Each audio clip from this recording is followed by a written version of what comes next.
Be honest with me for a second. When's the last time you wrote something hard without a little help?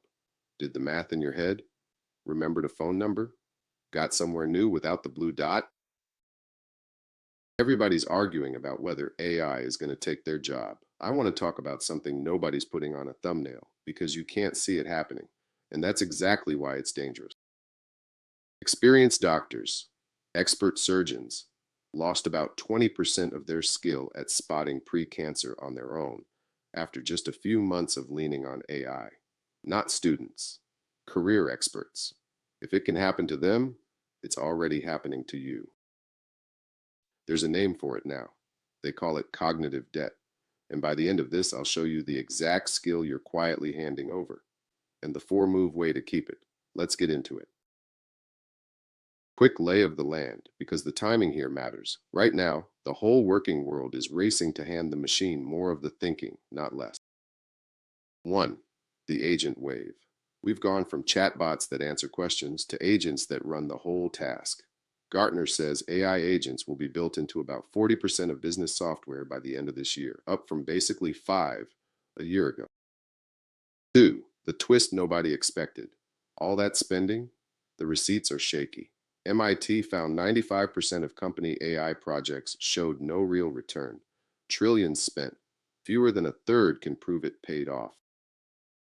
You think anybody's going to tell you that? Nope, but I will, because you got to know. 3.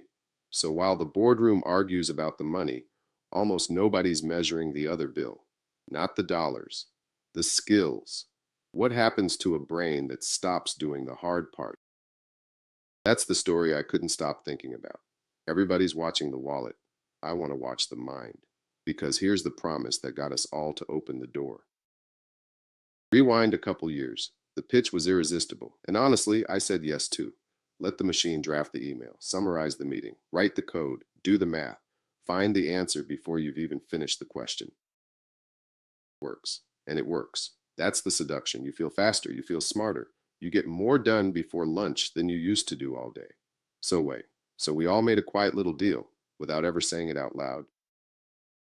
The deal was, I'll let you do the thinking and I'll take the time back. It briefs well, except your brain heard a different deal. It heard, we don't need that part anymore. And the brain is ruthless about deleting what you don't use. So I went looking for proof, not opinions, proof. And the first place it turned up wasn't a classroom. It was an operating room.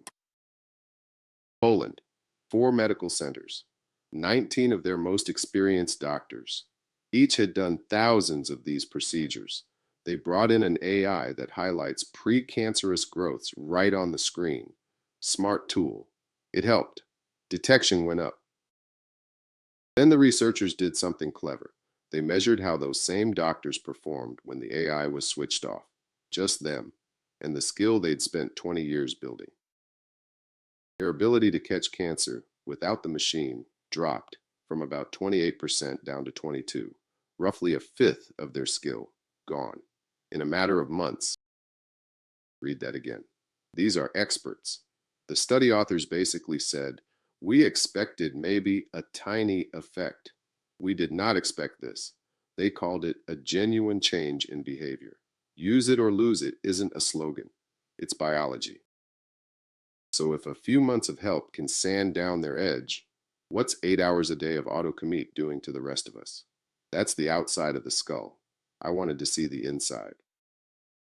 So a lab at MIT wired people up, brain sensors, the whole rig, and had them write essays 3 ways, on their own, with a search engine and with AI doing the heavy lifting. Then they watched the brain in real time. The AI group lit up the least, lowest engagement, weakest connections. But that's not even the part that got me. When they asked people to quote their own essay, the thing they'd written minutes earlier, the AI users couldn't do it.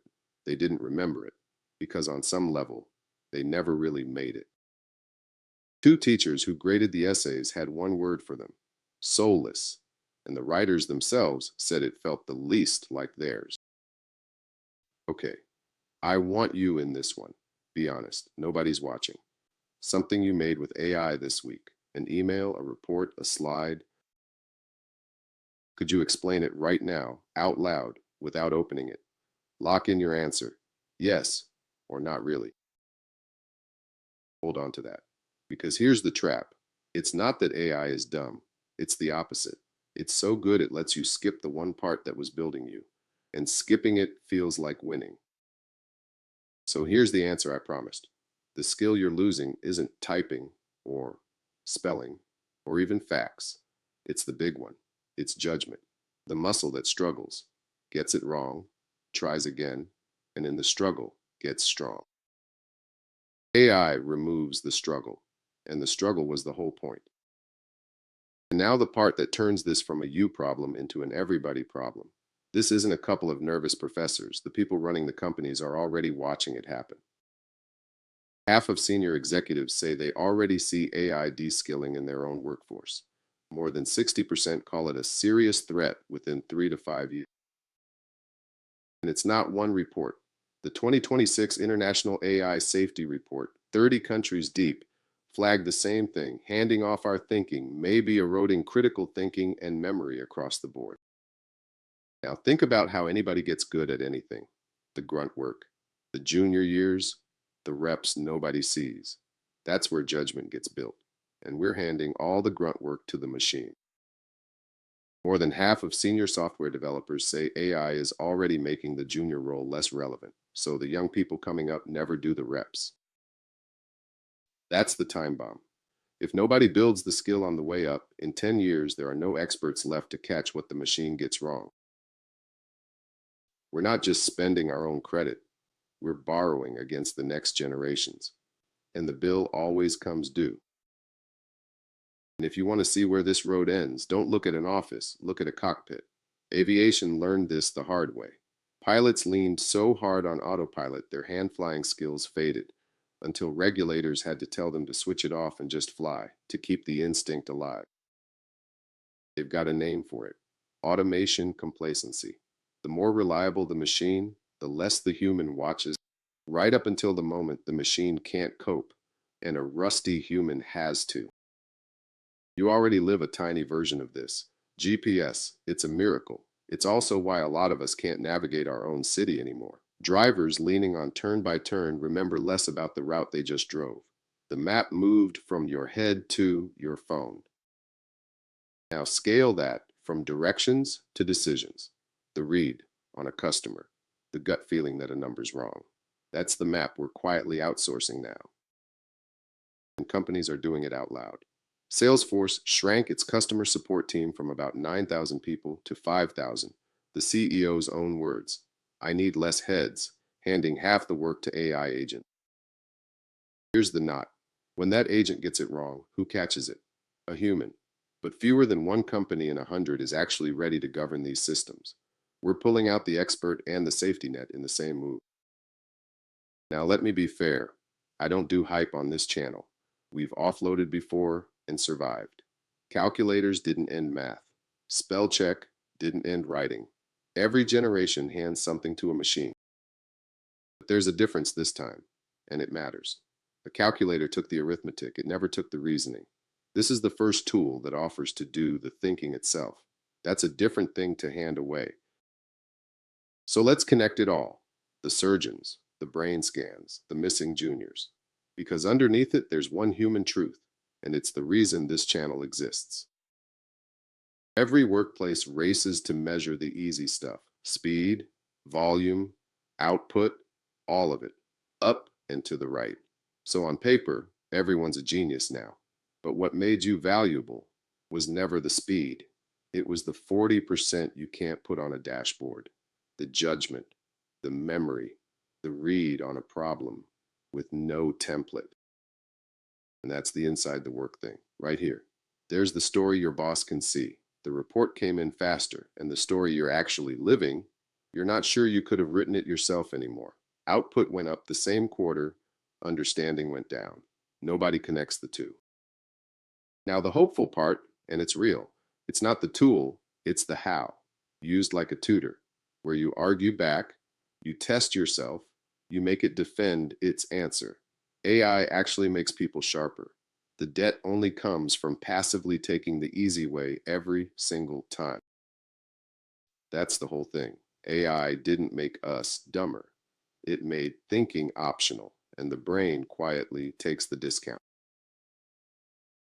The good news, a debt is something you can choose to stop taking on. Starting Monday. So, what do you actually do with this on a Monday, whether you're guarding your own edge or you lead a team? 4 moves. 1. Keep the hard 20% by hand. The part that's your judgment, the analysis, the first draft of the thinking, the call. Do that yourself, cold, before you ever open the tool. Let AI have the busy work. Guard the reps that build you. 2. Sparring partner, not ghostwriter. Don't accept the first answer. Argue with it. Make it defend itself. Poke holes. Ask what it's missing. A tool you correct keeps you sharp. A tool you obey makes you soft. 3. Close the book and explain it. Before you send it, shut the screen and say it out loud in your own words. If you can't, you don't own it yet. That 30-second gut check is how it actually sticks. 4. And if you lead a team, this one's on you. Protect the reps. Don't let AI quietly delete the entry-level work where your future experts get built. Automate the drudgery, but keep the learning. The junior who never struggles becomes the senior who can't. And if you want help doing this on purpose, we've built for it. Grab the free field notebook and the unseen newsletter over at insidethework.org. One dependable, sourced insight a week. No hype. Links below. Here's what I want you to chew on. Drop it in the comments. I actually read them. What's one thing you used to be able to do in your head that you'd reach for a tool for now? Be honest, no judgment. I've got a couple myself. That little thing, that's the canary. Knowing it's there is how you keep it. We've got more of these, the stuff nobody's connecting for you, right here on the channel. Come find the next one. Because every workplace has two stories, the one we see and the one we live.